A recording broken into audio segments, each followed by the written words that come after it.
Conspicuous consumption. It's a term that might sound a bit academic, but it's something we see every day. It's a fancy way of saying buying stuff to impress people. We all know the drill. You know, like getting that shiny new car everyone wants, or rocking designer clothes with price tags bigger than your rent check.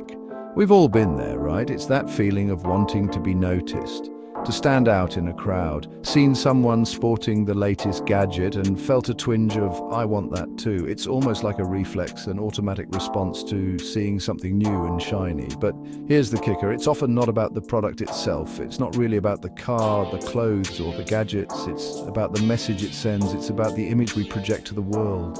Look at me, I'm successful, I'm important, I can afford this ridiculously expensive thing. It's a way of saying, I've made it. It's a way of keeping up with the Joneses, even if it means burying ourselves in debt.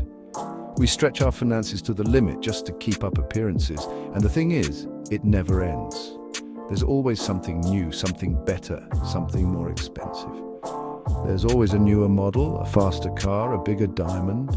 The cycle just keeps going, and it can be exhausting. It's a never-ending cycle of trying to fill some void with material possessions. We buy and buy, but the satisfaction is always temporary. But guess what? True happiness is not found at the bottom of a shopping bag. It's found in experiences, in relationships, in moments that money can't buy. It's about finding joy in the simple things, in the things that truly matter. So next time you're tempted by that shiny new thing, remember, happiness isn't for sale.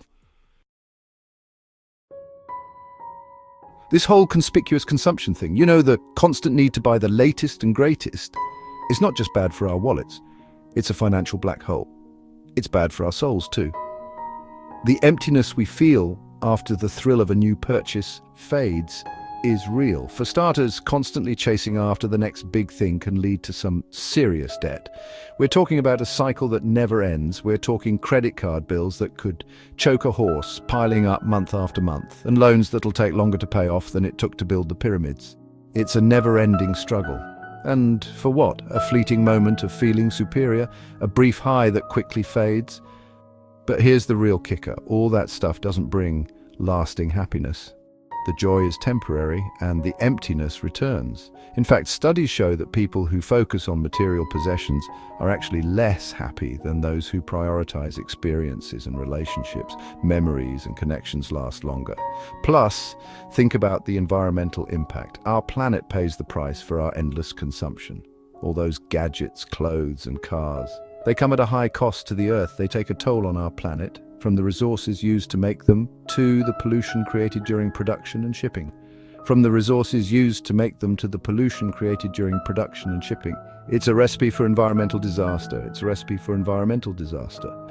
We need to rethink our priorities for the sake of our wallets, our souls, and our planet.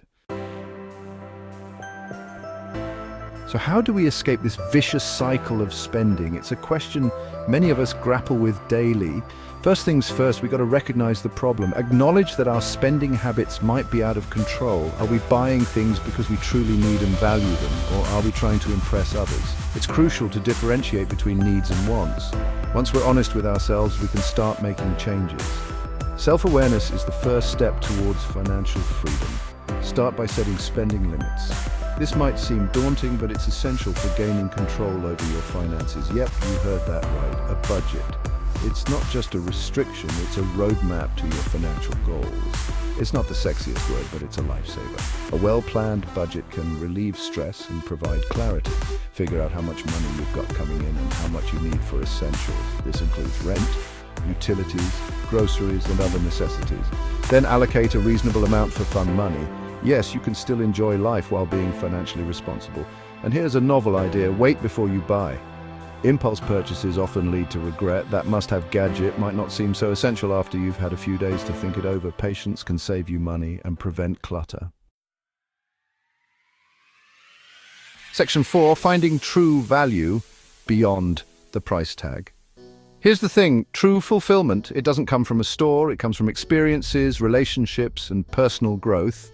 So instead of dropping hundreds on a new outfit, why not invest in a weekend getaway with friends, or take that cooking class you've been eyeing?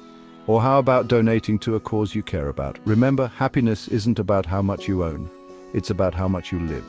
Focus on experiences that bring joy, connect with loved ones, and pursue your passions. Trust me, the memories you make will be far more valuable than any material possession.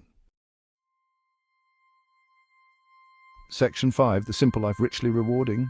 Listen, I'm not saying we should all become monks and live in poverty, but by shifting our focus from material possessions to experiences and relationships, we can live richer, more fulfilling lives. Let's face it, no one on their deathbed ever wished they'd spent more time at the mall, so let's ditch the pressure to impress, break free from the chains of consumerism, and start living authentically. Remember, true wealth isn't measured in dollars and cents, it's measured in the moments that take our breath away.